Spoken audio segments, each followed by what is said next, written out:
The door knock flasher is powered by two AA batteries. We want to hang it on the door with the sponge up against it.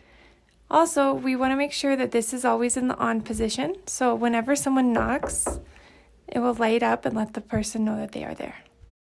Now we have the alarm plugged into the wall outlet, we'll go over the basic functions. The top button is the snooze button. On one side we have tone control, and on the other side we have volume control. We have the lamp button. We have the LED flasher light, the lightning bolt, which is also an up arrow. We have the pad jack vibrator, and it's also a return button.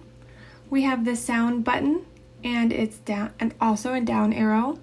We have the button that's a clock to set the time, and we have a bell that's to set the alarm.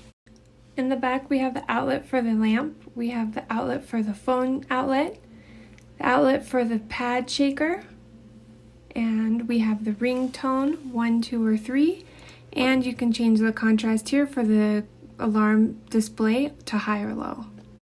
When the lamp is plugged into the back, we want to make sure it's in the on position, so the lamp button is the determining factor if it's on or off by simply pressing on and off. You can also hold down the button to get the LED lights to come on. To set the time, we hit the clock and we can select 24 or 12 hour.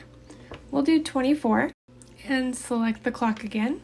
You'll use the up and down arrows to select the hour and select the time to get the minutes, and then you'll use the up and down arrows again and select the clock again to select that time.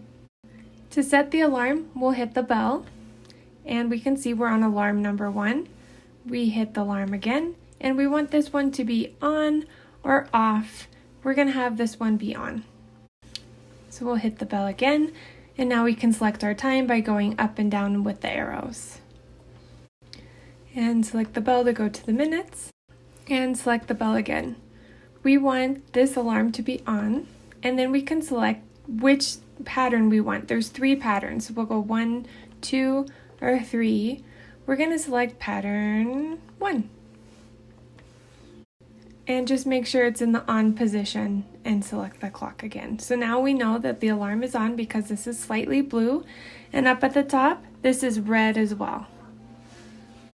So as the alarm clock is highlighted in blue, we also want to select the other options we want for our alarm to go off. We want an LED flasher light, so we're going to hold that down. We also want the pad jack vibrator, so I'm going to hold that down. And we also want an alarm, the noise, so we're going to hold down all 3. You can select 1 or all 3, however you want the alarm to be set up. Now that we have the pad jack selected for our vibrator, we want to make sure that's plugged in on the back. And we have our pad jack plugged into the back so it will vibrate when it goes off. We would normally set this under a pillow. And we can see all is working. This is vibrating, the lights are going, and it's making a noise. The Ameriphone Q90D we plug into the back and the adapter into the wall. We plug into the 12 VDC 500 MA. You can also see on the back here the line that you would use to line and to the phone jack. So you would use this one if you're not going to be using a phone. You would be using this directly. If the guest will be using their cell phone and not the line to the phone jack or a phone, they would just use this adapter where they can plug in here for their cellular phone, and they'll have a TTY compliant cell phone that they can plug the other end into. Before trying to use this, make sure you turn the lock to the off position so you are able to turn it on and off. Now you can simply turn the power on here.